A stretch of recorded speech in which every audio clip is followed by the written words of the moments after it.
Chairman, ye free and come as men free obia. Ye ni and come on. Chairman, Enra said no, I think Friday, Fifi Kwete at the letter BPM on so concerning Honorable Atta Akyea comments be or Mickey. And I know you've seen a lot of videos or commentaries from other people on that particular issue.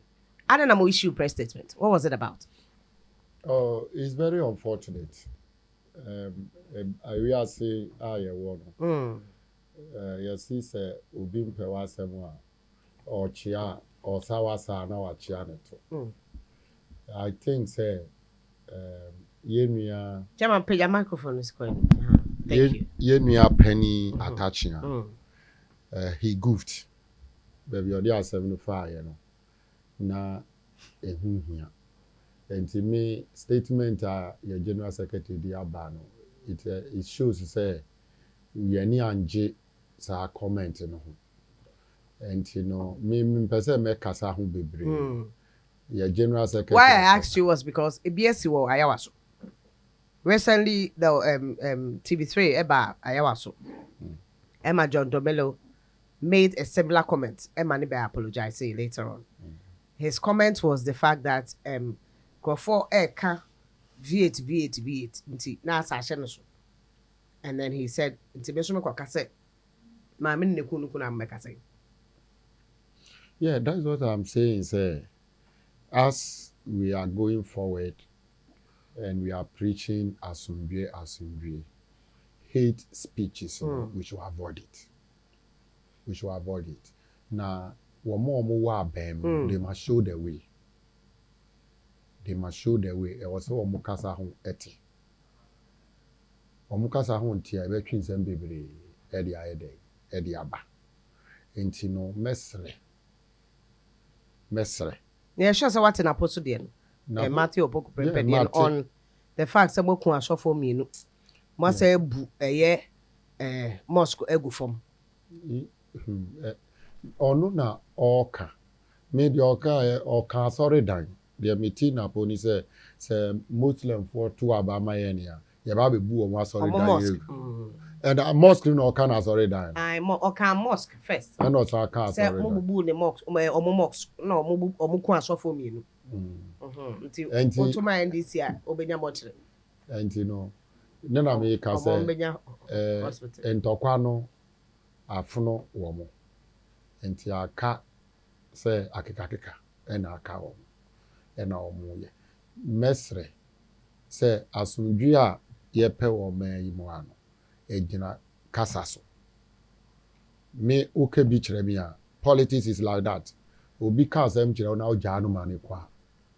Enu anu no ye de be die tia. Say what you say. And yes, politics. Say wo ka kire me say me say ya na me so me wo odi ameka. He said they done a see why I was with.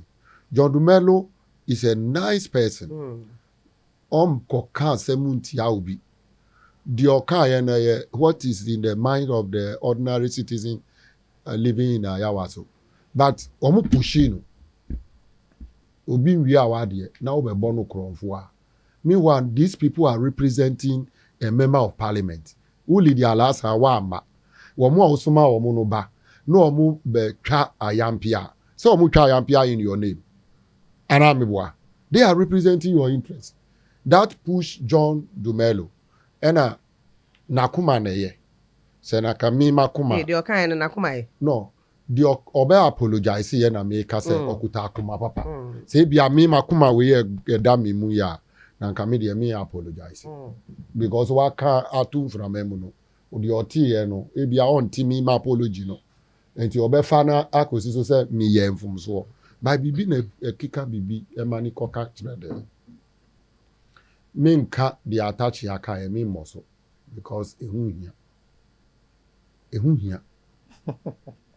hia kura sa Atta Akyea but obeka so apologize because wa mo bi edin also wa mo di nti oni mo wa mo be di amamo wa mo bi edin nanso ye wo mayimu ye ka asem a people are lying to people. Emma etimi eyeyi ye jitum wo mayimu John Dramani. So kind mo hwe ya lam hu se be John Dramani Mahama amafo aka nsem bibiri when ya numpo omo asan be ka say wo asema na ye kafa ne ho no na enye ade papa hosin adoye no mu ye nua captain smart mu omo so mu twa na no knowing say they were doing things that nanka ye omo ankasa adwene mu a naka they have no clue say osana ko omo call that tangent but people ekegu omo adwene mu na omo so kan bia later on omo say John Dramani Mahama enye sa anote hwe meti hey Nancy, I started campaign, my voice. Yeah, now my voice is Doctor actually me in her bambe bia me. Me kwa never me flaxing. Ne kutami. Me babe kasa nama nom ne bie truth nama kokasa. And he say uhu mi say me kutami flax nama kata ho unim de awum na me no mo. Then you suggest say me ye kohinsani. And I said, me no monsa. No, on that basis, you cannot say that. You cannot say that. And you know, Mesre, Atta Akyea, man in Pachel. She, man in Pachel. Wakasa on Pachel, be panic also on Pachel. But I buy the botechino. Yeah, the beboba. Make us be a 2016 year call election. No. And an issue of debate by and a John Dramani Mahama a castle on call debate and a yenuya kwekubako only sefaka cotton piece FM. So unya a commenting on the debate the alleged usro ujani and omudi board John Dramani Mahama so ujani nansenya Womu nipa Dr. Baumia ko commenting, you know. So is it that Dr. Baumia is commenting to run away from the debate? So what? Yeah. At the end, you know, you see, say, oh, we of one sir. Now what he wants, sir. He should not apologize. More patcho. But a coco bar, I buy a debate, you know. Me da se chairman me koda na ho na me kan ma be me sabo about comments that has recent times tete titu ne era Atta Akyea di ya yes o me pacho yi fifi aviquate general secretary Electoral home press release nana me mo ache ya joso ma watifo nyina nso ache o ma joso ame fanchi akese enso emma osono kokroko amanyoko MPP ene yen leader yen flag bearer Dr. Mahmoud Bawumia na be di achire awoye Dr. Matthew Pokuprempe menchi akese enso ko general secretary pa na menchi awanga so adam for Keno Kododamwa our contest with German South menchi ano ai nana so share commenter Epia Bonting one say me and madam for my good friend Chairman Bobby say on commenting on it because I want say special aid to the former president Bawa Mutari I issue statement meaning if that statement is true because meaning say none I was going to be or can say a doctor's advice so on take alcohol meaning how true did that statement but it's really trending. Minim na when be akan say ba mutari statement now I chairman me hu matise statement bi ababonte me NDC for abe comment MPP abe ba me hu MPP for imagination if you look at that statement now or explaining why former president Enomonsa I mean I'm surprised chairman Becca say on commenting on it and secondly ori Atta Akyea kasano I say wa mo be heading. So me too, I was surprised if indeed, Nana, quote my words well, if indeed it's coming from the special aid to the former president, then it's something that we need to discuss. Community medical year or recommended alcohol, say whiskey. I want country say the kinky. And I say I'm looking for that. Defermented. It's not true. I don't think there's any statement like that. Their imagination. I'm surprised. And you see, statement biasa. I am happy say Chairman Kasano. Obu baby say, Ore of one sir, no wash one so dear. There's no statement like that. Okay. There is nothing like that. What posted the page and Facebook page. And what fake or hunty on It's their own imagination. Let's accept it as fake and ignore it. But the American say, if you are saying penny for say, oh, your phones are no assurance. On only beno buina na means me bunibin. Okay, send this if what in a crew man the 2 man penny for the zone we. And the 2 man penny for so kum near. Even met me a budding, one more former organizer also, Quatana radio station. I mean, Peboninti. Safikura man on so you. Into ono so ne kum ne hirana ensem no yes ye bedroom pempen so bi ne ebeji atum say this word doesn't win us election.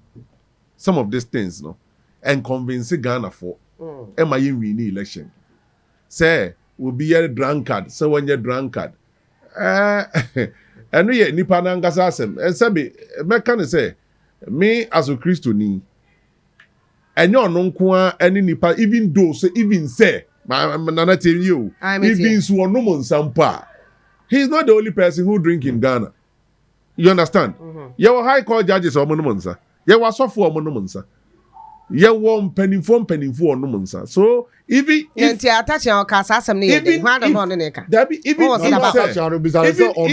or refer to former President Mahama, I don't see any big deal in it. Drunkard? To call a former president drunkard? Do you know why I don't see? Do you know why I don't see anything?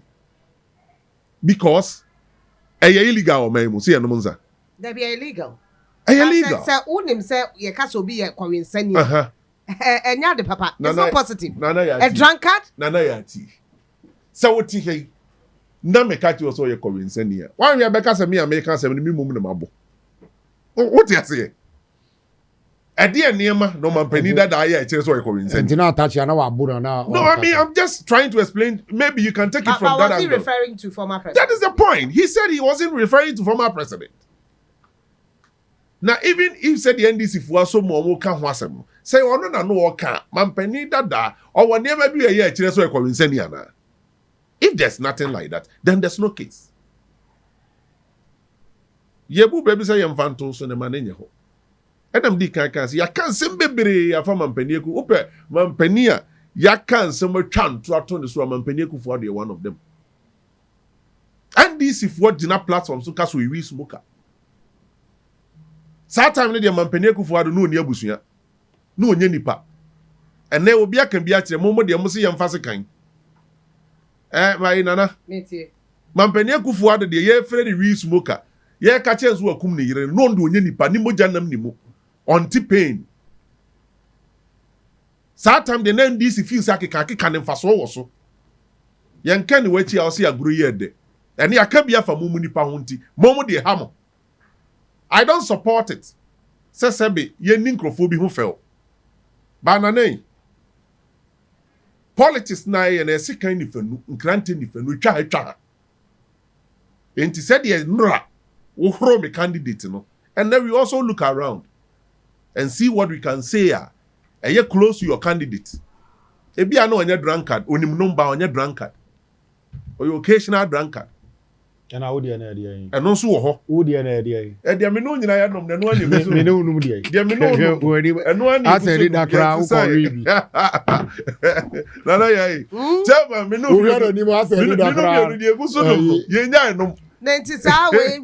we are not because the last time I had his excellence, he said it was misinformation, disinformation. Yes, Muslim preku. Dr. Baumia, Meti yes preku nam. Muslim omu preku. Nana ya what you? It's somebody there baby. Oh. Nana ya. Baumia preku. Wait, oh, dear me. Wait, the twaba. And you say, or no, ya, what calculate Dr. Baumia Muslim. Omuchi preku. Tia de preku bona. Ebefa. And what can it be? Oh, who Dr. Mahmoud Bamia Biazo or preku number? Well, John Romani Mama. And then in America, Mikras out here the American. I'm trying to let you understand. Say, Mammy, what is here? Two Biasa was sorry, say, Wakonamonza. Pentecost would normally a chihuahua. And you come one grow food to say, Papa, two or brook yours are your bench was saying. And you come one grow food to say, Papa, your children went to us. Nane, Bible asem o kafa nsa no mo ho no. Monom na mono. Wo be dem say dipa na bo. What am I say? By Bible krana ka say dey say no no dey more kwase. E more kwase ya. One na dey no say time no ye kwase ya fa ho bai. Sad time a wo nom sa ne nsa no so ye kwase fa ho bai. And the Bible na sa ka say fa nsa de ma de wo di ya wa werehua mu.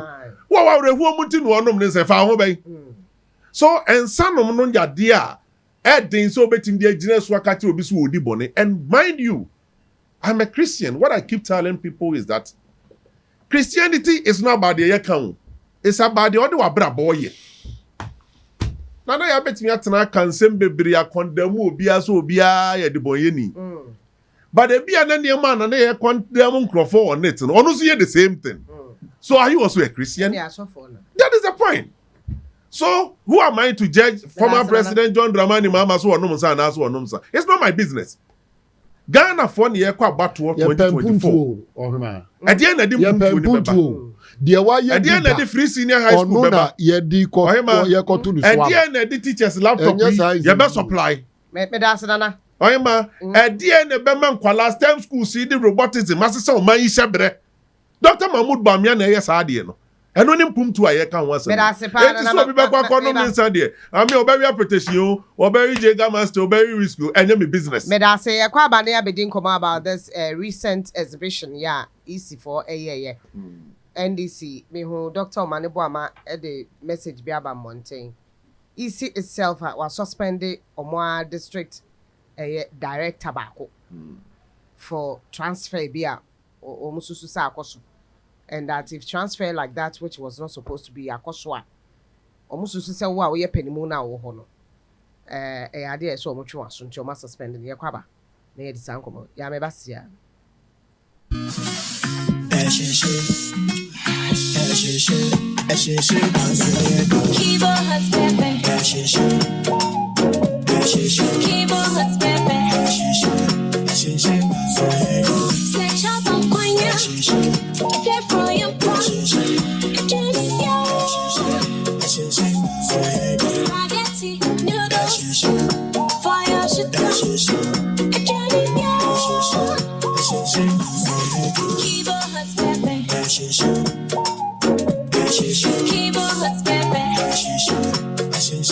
New Kivo Hot Pepper Powder. Loco shoe. This advert is FDA approved. The luckiest. Star 712 hash. Luck is everywhere. For everyone, yeah. Here's to the friends who dialed star 712 hash and found no regrets. To the investors who struck gold. To the health workers who diagnosed luck with precision. To the tough guy who couldn't hold back his tears. To the passionate fan who couldn't contain his joy. To the seamstress who turned her hard-earned stitches into a bundle of happiness. And now, here's to you. Your next big win is right here. Luck is everywhere. For everyone. Dial star 712 hash. Now join in the luckiest winning celebration. Every 1st July 2024. Over dial star 712 hash. Now I can swap to tickets as a group, individual, and now even as a community. Now win is the car cashier. Prizes are cashier in the community draw or go for the grand draw on the 30th of November 2024. Unlock your luck with star 712 hash. Now join in the winning streak now. The luckiest. Star 712 hash. Luck is everywhere. For everyone, yeah. The luckiest.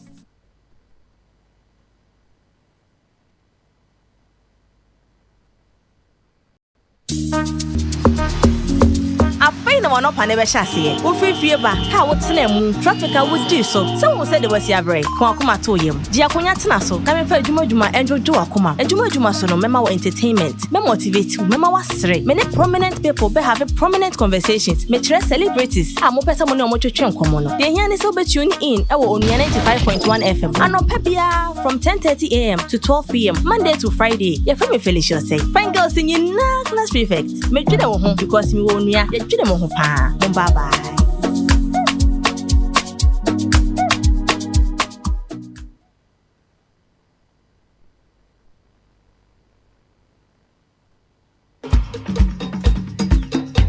nkoniaba ye die e wo ye dada sitina munti ye ni adaje a ye de tie ensema ekoso e wo dawbokrate eso ni areho ye de tifisem e de babesomo ni ya maw dada sema ekoso da wotwe ne mu nyina ni ya panim difo a omunim de ni ye nya adaje adosodoso mu e di hu nkomo ama wo so watensem bi ase memenda we ene memenda bia abrabo no wotwe akopem no ndu ye de tifisem e de babesomo e wo dua 95.1 ye dwene wo ho midi e di JB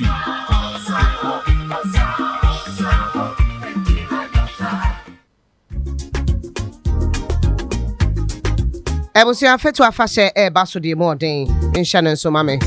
O ma start here no ani frase here o mguso ne o china chisa kwesi ada.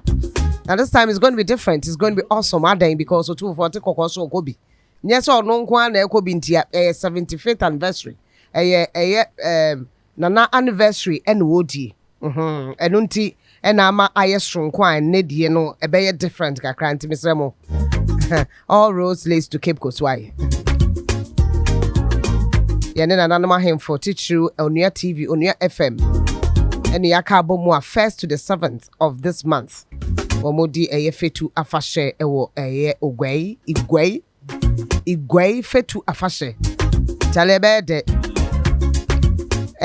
Dope Nation beko bi Dr. Drew ebeko bi afe kwaku smoke. Omu nyina wodwumedi na sibi ene jam no. Ampaya ne dwa ya wada otufo otekokoswo beba bedu na afi omde na nantem monte so kakra efiada Captain Smart in the team de People's Assembly ebebro ewo Cape Coast ne memene da na omabodwa kase adwadata na omaswa na afi otufo otekokoswo mu nyina beso mu apakan mu na omachi Cape Coast monte so ne kwasi ada ne akoda nyame asehye ne so ne bekan ho me ye fantini metumi ko bia na Obi ame menye fantini. But me ye fantini pure. Ame wo mo takrade. Ame ya santini 100%. Yes, but me ye fantini. But wo mo takrade. But afashe bia la me fita krade mo kobi. Ahanti. Nti ye fantini a wo pose nye excuse. But nye fantini na ya santi. Afashe ze ikwakesu obi na amamra. Yes. Mfumdu nye ho. Oh no me. E na chilling wo ho. Say na ye kokko wo ko fo ngwa na eko. Nti me deliver to my. Pacho obi anfa ma because me ye fantini. By this time we will leave. Afashe. This time me will leave, but we been to me pia kwa kakra. Enti me tia ma leave ma leave man nyi. Hey, ye ni mikro mu afashe. Onkobi. Why? Ani afo so pu mu ba me. My entwa enkomo no so. Ma me nko chairman ho na me duru so na me bi say nay about elections. Mo director of elections Omane Boama Eden say be abetuja honorable. Na say mo His Excellency John Dramani Mahama so esi subium. Or say easy exhibition no. There were a lot of transfers here, transfer there, transfer. But easy initially came to say that's why they are doing the exhibition. Yes. That is why they are doing the exhibition. But my dear, yes. At the bonding is see at the blank side of the political parties. And no the major problem NDC we are not happy. And how do you mean? No, madam. How can you sit in your office and transfer somebody's vote who has never gone to complete any form to transfer the vote? It amounts to gerrymandering. So what are they trying to do? We have written, and I think tomorrow will be our meeting. The NDC is meeting the Electoral Commission, Jane Mensah and her team. Now, challenges are about the voter exhibition exercise. You can discuss it with them. The MPP will see anything wrong with it, but we believe that when the register is compromised, it will not give us credible election. And for us to have a credible election as a country to strengthen our democracy, the electoral roll, the register, must be clean to extend that all the political parties will be happy, especially we in the NDC. As a move soon started here with registration. Now more kasa. Na nyama ye kan nyina. De hin na nye nokre. Ye kan say o ma ye illegal transfer. Say easy say nothing of that sort. Adena Onua are suspended their own worker, district director, for involving in illegal transfer. there is this saying say uko to say ngusi every baby ba na eja ho say what you say. You cannot see smoke without fire. And you will continue to work with our eagle eye as far as Dr. Maniboama and his team are concerned. And as far as we at the constituency level we are concerned. Exhibition time. There are people who are not supposed to be on exception list. Ubekono near the Nipanato. Exception list obi wo ho a na yede na to ho bi ana wa appear twice on the voter register. Those nyama nanso ubekwa akohwemu no na electoral commission na nkasa mfum so because on said their network was having challenge in the process of capturing somebody ebia capture no system na anwene ni se enwuro mi wa na capture system no ba na o masa capture say what you say and who say what are the shewu ubekono na the same thing appear time difference e be 5 minutes 10 minutes e be 20 minutes you understand the reason why those things are very very important is say nipa na anko check ya obeda ho ntimi nto aba me wenye ni fault but that's why they did the exhibition. Yes. Assuming the exhibition ayeye na metukwan na esi wo machi na omo dictate kwan boni is we me free about no mo efe me wan no say electoral commission no trans who say nipa na tade e hye ni ni polling station select here na the same polling station time difference ni say na the same day wo unim say mo ankasa mo system no the IT system no the internet system was not stable no. You don't need to put the person in that problem say wan ko ho a na say wan ko hu a on beto aba genuine information we say bukura mo friend nipa no ba mo office then you take the right one and mo person mo fa no then you take the one off. You don't need to come and even exhibit. They don't even call because who form now you see edima yen register as a voter no. There is no column for telephone number.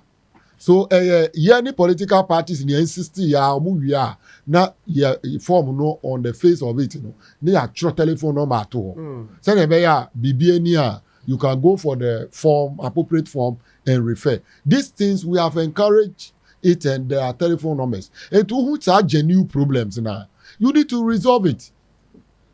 And you know obi kura or no how can obi or two about 2020 election na yaba 2024 ye beto aba na order exception list so tell nipa no tumi atworo ne din at that time na wa tworo ne din ye new registration no nti sikan wan yo san kwotworo no wan kwotworo wan ko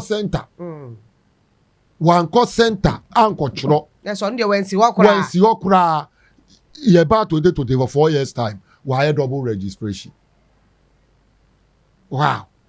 So womu no also omu jitum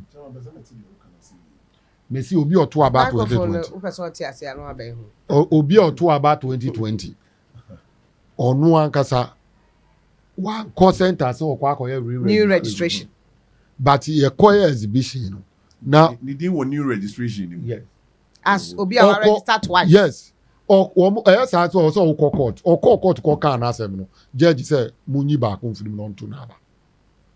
Say what you say.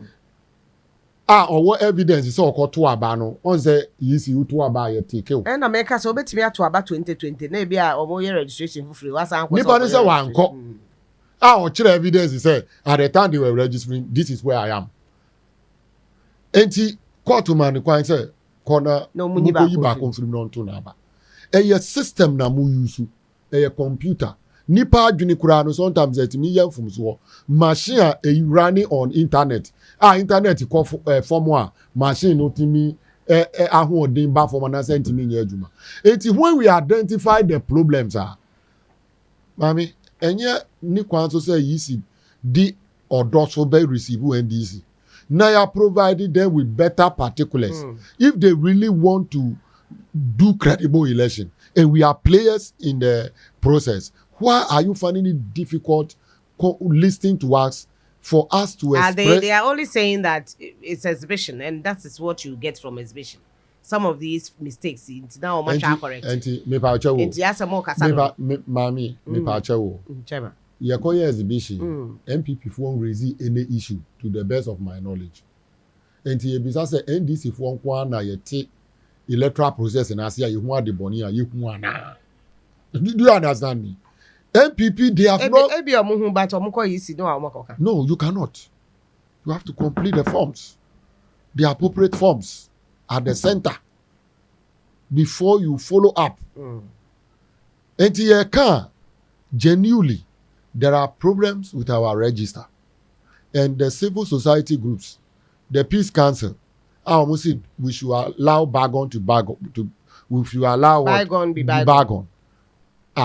Yeku Onua ba na yehwehwe asem no ye mpa ni puma sebrea me nua ba de otiase me asem kana me okay so yaku nua ba 14 years ebutuafo se mu wi asem no aban so hwehwem na wo Peace Council wa begina aka kire se aban hwehwem di ayen jai maninka ne yesan koto aba biom no mu senkum ni pedu na ye koye nimu anase ye ba ye chi.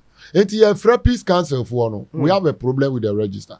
Unim say NDC abreso some na sanata say European Union for be boa ye Emma ye sanitize register MPP for and recommend ye by sense na NDC wa dwene papa na Charlotte say wa dwene papa no pese ye democracy no mu ye din na a standing test of time no they allow it identity ne NDC so call for the same European Union. Young of how we have woman there was experience or more ye be.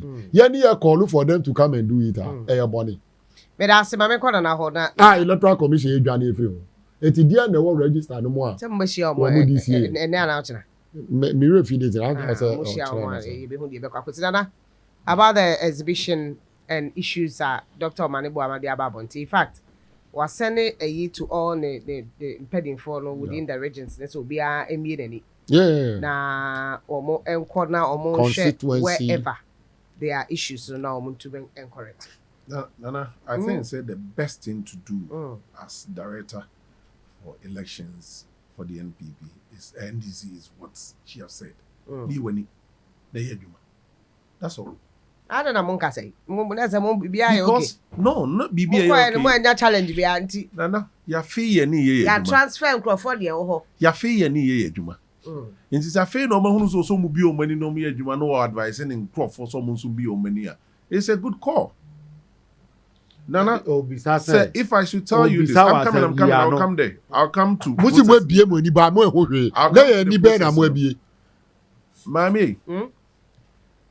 NPP as a political party, if I tell you the stages we go through before exhibition, a kind of training you conducting before exhibition, before election, polling agents, training and how do you demand more. Me GD say, you make 2020 election. Na me wo Asante Akyem South. Krobi a friend of Fridjaswa. Now call Asan Wodu Bugu Kwanta. Tie kaya bano.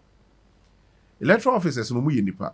Ye dwuma girema kopem be 7 PM a wo kan aba no. Me am hu se wa bre. The o kan na ko kan ma me party. Because wo kan MPP vote no. Wo duru 89, 79 and no jump to 100. Hey, hey, me NDC polling agency now. Yes, also go 80. Well, where do 100? Hey, bre. Hey, and I'm a prompting the derby 79 and 20 vote yempe. MPP you were correct is idea. Obi ano wo frɛ NDC for number cash. I prompted him. And was who made that say and da ho. Enti ye mesam ane kan ni nyina foforo. Baby, Crawford be hwe han. Na hu se wa bre nkoto motima no no nto aso. I say adwuma no. Me koto moto de brand se NDC fu be gina be ka se makofa duro de agu moto mu ba be braibo no. Enti sometimes na mani bi wa hu anu aka anu atom. Ye wie even ye wie kura so kwasa wo koma ne bibia. Won ti anum na aye friends say ejoso by election. Yes, a MP be a quacoma I want the use MP on one of the tombs say, Ska. And your bonnet so. Nane, and your bonnet so, and I'm a boy. But politics, Bemana bonnet. I will be Sammy. May catch you. Are you? And your bonnet so about said your cousin coming to more to movie. Me koto more to and coming so be captured by 2 social media man. This is for so say, hey, I've heard the and more to win here, Chama easy officials. And to me, the many are just send this for say a fade, or more do my phone meal or money. Or more for money into form, no more shed the ecoso. What's electoral reforms be the about or Mayma? Or am I be there dance say MPP and the initiative? Electoral reform to do about 90% was initiated by the MPP. And it's a ne, Yanum who say, no, also must be your money no moon near maybe a coswa. And yeah. They should come and join the team. We are ever ready for them. No, the question they ask and people ask is they ask who? So they're asking the question mun carry you. As bichi mu kwa BBI fine. Nana. Omo ya registration BBI fine. Mami can we insure? A toda on. Obi o no mo de kan. A toda. Wuti su obi su bebira. Na ye kun bi e dan na ma wontimi nko. No why who complains bebre obi kura betimi aka say match aye kobo yi referee no kura modern ba be di match no mempem mun change referee no because nim say okushi akotoko be hye no at all cost enti wo so ye hu dede na so lose one dey hye referee e no ho and sometimes you know comment e be making a genuine comment untimi embracing off me I've gone through some of the issues APP double registration. Yeah. Near the idea cost. I'm equally not happy. Transfers. Double transfers near the idea cost. Because OGDs or him, may I'll be happy to say my Kobe crew must anti Jim Diaso. Say me quack or tuaba. Make your meeting the year 2000. And I'm there tuaba. And then me concern me kotuaba and I catch them say, your transfer vote to the free, you also praise BBA. I will not be happy because me file for any transfer. That is what is happening. Yes, and to me, I'm happy. The same concerns in raising. I don't see why you should call me to also raise the same concern. Yes, a transfer and collaborate 3,000. Yes, in the panel or my exaggeration. Yes, who are my transfer bar no constituency. No, show me bus over more 500 Ghana. If we are saying no, I'm more 50 Ghana. No, almost say any better transfer back. Next one man and no more transfer call back. No, all said they are in the city. Back could be campus no kwala na makwan we school nti o ma transfer ko na ye na to me affect MP to me we I don't na make us transfer to me ma many thing and microphone nim ni say this transfer thing no you may think say what the massive vote into 3,000 free so how but won nim adwuma opponent na no so oba no ye they can reduce vote by 3,000 I keep telling people sure Basa ye dey basa nkrofo so mo nkochiro mo din. Ai. Me da bia meka. Yeah, strategy. Yeah. No, strategy, fucking strategy. Let me tell you why it's fucking strategy. Fucking already. Nana ya na akofa no. You should wear the full. Okay. Strategy hunu. And Peno. Nana ya akofa no. Abobia on say MDC Carlos I will say afen no awie school akofa no see come say on kochiro ni din because so gene say obeto ama MPP no. Woni ba bi ofiri. Ubetimi abase nkrofo base na de ko ni no ma fu nyina be kwa ko vote etiawo o ti ase NDC base bi MPP base bi but de me hu ni say ade e bi aye yese de boa o man no base wadwene so de o mo kwa akotwuro mu di no ma de a e joke mate me da say because on to ma de wo se ye nyina ye ne say yensem a ye ka ye manifesto mu nsem ye niswade hunu ne also ekoso di ho adanse e kire Ghana fo me da say me raso and the moment opportunity ne be koso ne yaye and also ka ho asem no ndo abo preko me braso ada chairman book be ne kra we resetting Ghana for job accountability and prosperity. MPP for say we will reset anything. We will reset. Mami, yeah. Enti akrono ye koso yen continue ni sa. Waste of public money we yen start yen continue ni sa. There be was say a tree break. Now you starting on a good note. Research about who said this country is going in a wrong direction. I did call wrong direction. You upgrading wrong direction. we need to do what reset it. Chairman, upgrade na say. Who upgrade BB? You move no baby a one. Quite the different level. It ya move chrono from baby a one. Onua 95.1 FM. 95.1 FM. Yeah,